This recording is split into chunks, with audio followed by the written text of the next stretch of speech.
예, 안녕하세요. 그러니까 2020년 23회 주택관리사무시험 2차 과목 중에 주택관리 관계 법규 과목을 강의하게 될 이완재입니다. 앞으로 계속 재밌게 잘 공부를 해가도록 하시고요. 저희 이제 2차 시험 전반에 대해서 잠깐 설명드리고 가죠. 법규 시험이요. 1차 과목에 세 가지 과목이 있죠. 그 다음에 2차 시험에 법규와 실무가 있습니다. 책에 이제 기본서에 머릿말이 있습니다만, 법규에 13개의 법이 있는데요.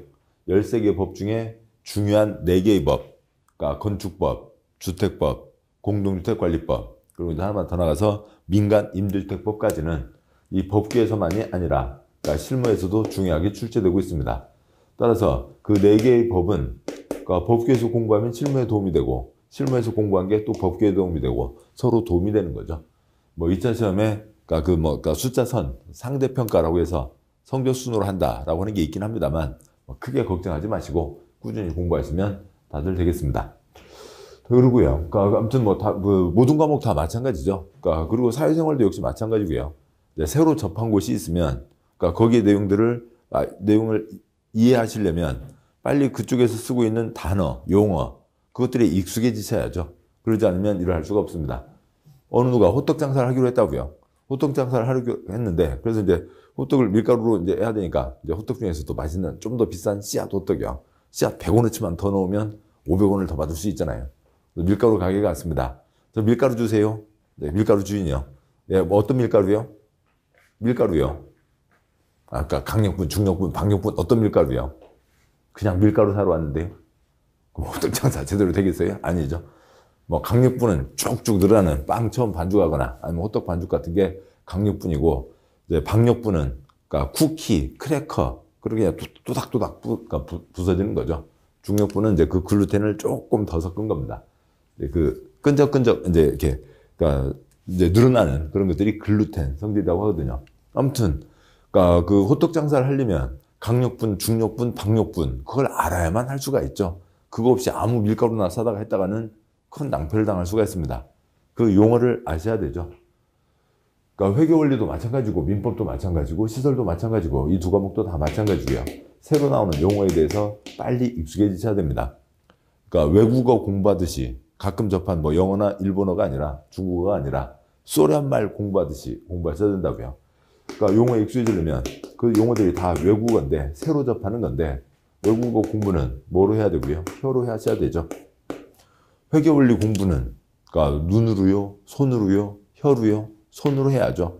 회계원리는 용어가 복잡하고, 그 다음 두 번째로는 용어만 익숙해지고 나면 손으로 계산하면, 심지어는 계산기 안 쓰고도 푸는 문제들도 많이 있습니다. 풀 수 있는 문제들도요. 아무튼 손으로 꾸준히 계산하셔야 그 내용을 잡을 수가 있죠. 법규는 손으로까지는 하지 않아도 되고요. 혀로 계속 소리 내시면 됩니다. 또 소리 내셔야 되고요. 그래서 빨리 내용 익숙해지시고, 다음 두 번째로는 반복 학습이죠. 어느 곳에 가서 새로 일을 합니다. 너는 왜 요령이 없어? 그러면 요령 두 글자로 써진 책을 읽으면 그 요령이 생기나요? 아니죠. 요령은 계속 반복을 하면서 앞뒤 상황들을 이해하게 되고, 뭐가 필요한지를 알게 되고, 뭘 어떻게 했을 때 어떤 효과가 생기고 하는 것들을 알게 되니까 그것들이 요령이라고 하는 거죠. 그래서 계속 반복을 하셔야 됩니다. 중간에 멈추지 마시고, 동영상 어차피 멈춰서 다시 들어봤자 그 자리를 다시 딱 찾기도 쉽지 않고, 앞뒤로 갔다 뒤로 갔다 그 앞뒤에서 좀씩 왔다 갔다 하게 되고요. 한 2분을 보기 위해서 한 5분 넘게 시간이 소요되는데 하지 마시고 그냥 어차피 모르는 겁니다. 끝까지 가시죠. 다음에요. 또 끝까지 가시고, 그래서 5번 보시면 아무 걱정 없고, 10번 보시면 그냥 그대로 합격입니다. 그래서 용어 공부는 혀로 하시고 계속 반복하시고 그렇게 하도록 하시죠. 다음에요. 이제 13개 법규의 기본 내용인데, 이제 입문서에 책 앞에 이제 표지에 13개 법에 대한 설명은 지금은 생략하도록 하죠. 13개 법을 읽고 이 법이 어떤 법입니다. 해봤자 큰 의미 없습니다. 그냥 제목에 있는 그대로고, 세부적인 내용을 보시는 게 낫겠습니다. 네, 2쪽 건축법이죠. 13개 법 중에 첫 번째 법 건축법이고, 그 중에 3쪽 와서 1장 총론, 건축법 적용 대상이 있는데, 그러니까 3쪽에 내무 1번 법령체계, 그러니까 4쪽에 내무 2번 행정체계 이렇게 되어 있습니다. 그러니까 먼저요. 그러니까 3쪽 보시면 내무 1번 법령체계, 동그라미 1번 대한민국 헌법 48년 7월 17일 국민투표로 제정했다. 2번 법률, 국회에서 제정한다. 그러니까 법률은 전국 사람이 다 지켜야 될 약속이죠. 동그라미 3번 대통령령, 총리령, 부령 각 법률에서 위임조항을 두어 집행하는 각급 행정기관에서 세부적인 내용을 정할 수 있게 했다. 4번 조례와 규칙, 지방자치단체는 지방의 의결을 거쳐 조례를 정할 수 있다. 그러니까 조례는 지방 약속을 얘기하는 겁니다. 그 3쪽에 있는 그림 가기 전에 먼저 주변 얘기 잠깐만 드리면, 그러니까 이제 그러니까 지금 같이 공부하시는 과목이요. 그러니까 주택관리, 그러니까 관계, 그러니까 법규는 이제 줄여서 관계법규, 법규 이렇게 하고 있습니다만, 그러니까 대한민국 법을 크게 나누면 대한민국에 2만 개 넘는 법이 있는데 그 법을 크게 둘로 나누면 사법과 그러니까 공법으로 나눌 수가 있습니다. 사법은 사사로울 사자, 그러니까 개인 간의 관계에 대해서 다루는 거고요. 그러니까 민법이 대표적인 거죠. A와 B, 의사의 합치가 있어야만 뭔가 진행됩니다. 물건 팔겠다, 사고 싶다, 너한테 팔게, 그 가격에 팔게 정해져야만 되는 거죠. 그러니까 공법은 그러니까 공이 공자, 그러니까 뭐 공희 뭐 그런 말이 좀 어색한 거고요. 옛날 일본식 표현이고, 그러니까 사회 전체의 약속을 정한 겁니다. A, B 한두 명이 아니라 그러니까 C, D, E, F, G 등등해서 그러니까 5천만 대한민국 국민 아니면 1,000만 서울 시민 전체가 지켜야 될 약속을 정한 게 그러니까 공법입니다. 대표적인 걸로요. 그러니까 도로교통법 어기면 안 되죠. 한 사람은 불편할지 모르지만 그러니까 이 법을 어기기 시작하고 난 내 마음대로 한다. 그러면 사회가 유지될 수가 없습니다. 그러니까 쓰레기 봉투에 대한 법, 세금에 대한 법, 환경에 대한 법, 그러니까 국방, 군대 가야죠. 등등에 대한 법, 웬가 법들이죠. 법 어기면 큰일 나. 징역가. 무슨 법이요? 공법이죠. 따라서 공법은 사회 전체의 이익을 위해서 정한 거니까 어겼을 때 이러저러한 처벌 조항들이 따르게 되고, 따라서 공법, 이 법을 집행하는 주체로 민법에서는 A와 B가 동등한 주체이지만 이 공법에서는 그러니까 우리가 선거로 그러니까 법을 집행하라고 공무원들을 뽑았죠. 대통령 뽑았고, 그러니까 뭐 특별시장이나 광역시장, 도지사 뽑았고, 구청장이나 시장이나 군수를 뽑았습니다. 그러니까 그 법을 집행하는 행정청에서 법을 집행하는 거고, 따라서 개인 한 명 한 명들은 그러니까 법을 지켜야 되고, 그러니까 또 관청에 이러저러한 규제를 받게 되는 겁니다.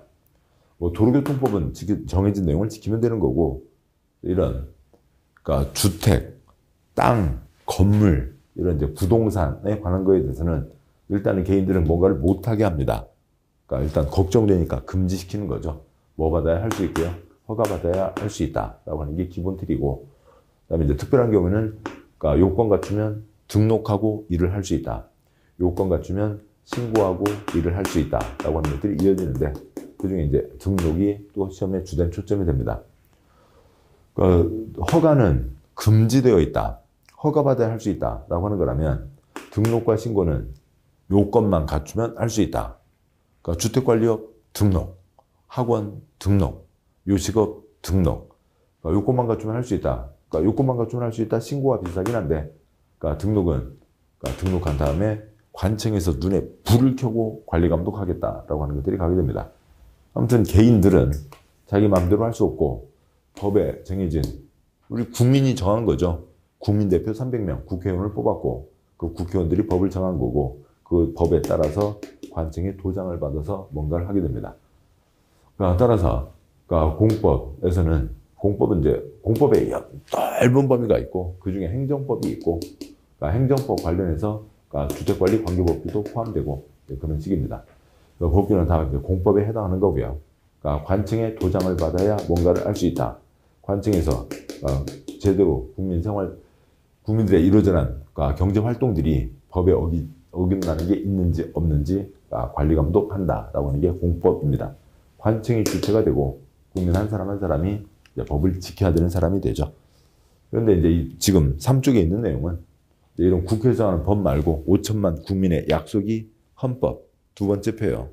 국회에서 법률을 정하고 그다음에 각 지방마다 따로 정한 약속이 조례가 된다라고 하는 겁니다.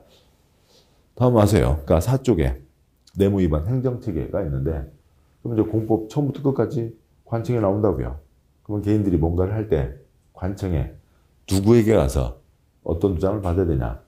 또 관청 중에서도 누가 어떤 계획을 세워서 누가 결정하게 되냐. 그러니까 도장을 찍을 때도 이제 관청 내부에 관계들이 있게 됩니다.